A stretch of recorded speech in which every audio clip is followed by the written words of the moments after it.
Beberapa janji Presiden Prabowo termasuk gebrakan Kabinet Merah Putih di minggu-minggu awal menjabat, mulai ada yang tampak kurang selaras dengan janjinya waktu saat kampanye Pilpres.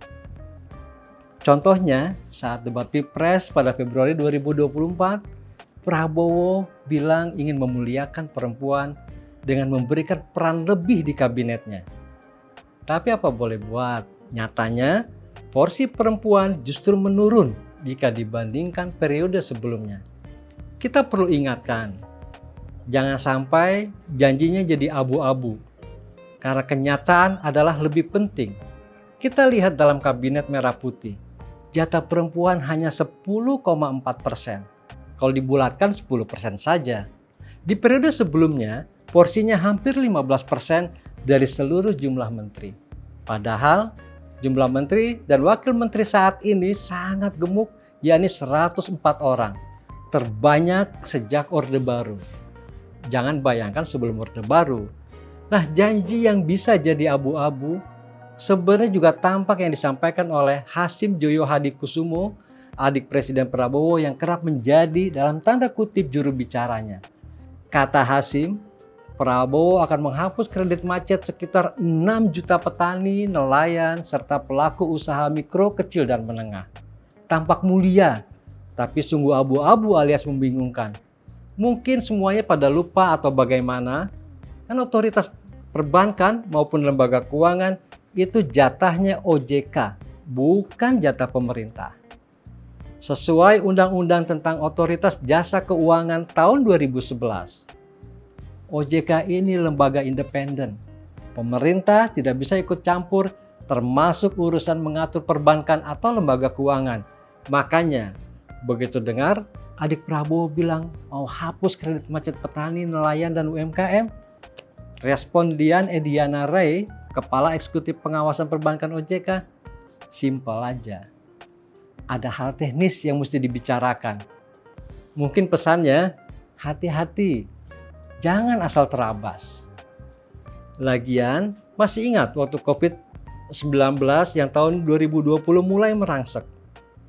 Negara juga memberikan relaksasi kredit buat usaha mikro, kecil, menengah, bahkan usaha besar. Tapi siapa yang mengeluarkan peraturan? Ya OJK, karena memang itu yang seharusnya. Bukan peraturan presiden atau perpres yang menjadi landasannya seperti dikatakan oleh Hasim, Wakil Ketua Dewan Pembina Partai Gerindra, soal rencana penghapusan kredit macet, nelayan, dan para petani. Namun, semoga tentu kita semua berharap janji yang disampaikan oleh adik Presiden Prabowo ini betul-betul terwujud. Tapi, jangan sampai nabrak regulasi sehingga hanya manis di mulut tapi realisasinya nihil. Apalagi sampai merusak tata kelola pemerintahan. Maklum, janji memang gratis.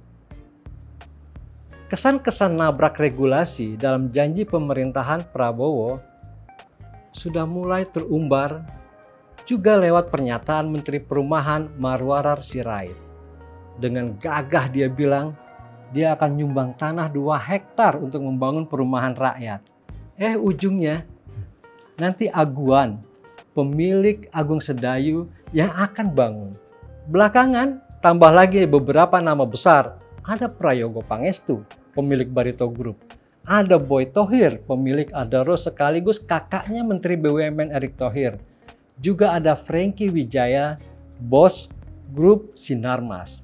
Niatnya mungkin baik, tapi caranya ya jangan seperti urus keluarga lah. Mungkin Menteri ARA lupa.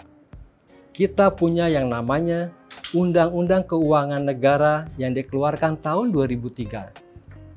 Di situ jelas ditegaskan, semua penerimaan yang menjadi hak negara harus masuk dan dicatat dalam APBN. Jadi, masuk dalam pembukuan pemerintah. Seperti rencana dia menyumbang lahan 2 hektar buat perumahan rakyat yang menjadi bagian dari program pemerintah. Nah, saat lahan sumbangan dari Menteri Marwarar ini sudah diterima oleh negara dan masuk dalam pembukuan pemerintah, penggunaannya juga harus tercatat. Misalnya, ya untuk bangun rumah rakyat seperti yang dia sudah sampaikan. Begitu juga dengan aset tanah sitaan dari para koruptor yang ingin digunakan oleh Menteri ARA untuk perumahan rakyat. Ini juga harus masuk dulu ke kas negara atau ke catatan negara. Nggak bisa main pakai saja. Bahkan tata usahanya seperti pencatatan ada di wilayah Menteri Keuangan. Ini saya hanya bacain peraturannya saja, yaitu tentang pengelolaan barang milik negara yang berasal dari barang rampasan negara dan barang gratifikasi yang dikeluarkan regulasinya oleh Menteri Keuangan tahun 2011. Kabinet baru memang baru seumur jagung. Kita tidak ingin melakukan judgement karena terlalu cepat untuk menilai sepak terjangnya. Tapi pengingat seperti ini tentu sangat penting agar kita tidak salah jalan.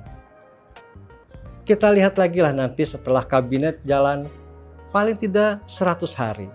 Sambil menunggu itu semua, jangan lupa minum kopi lokal.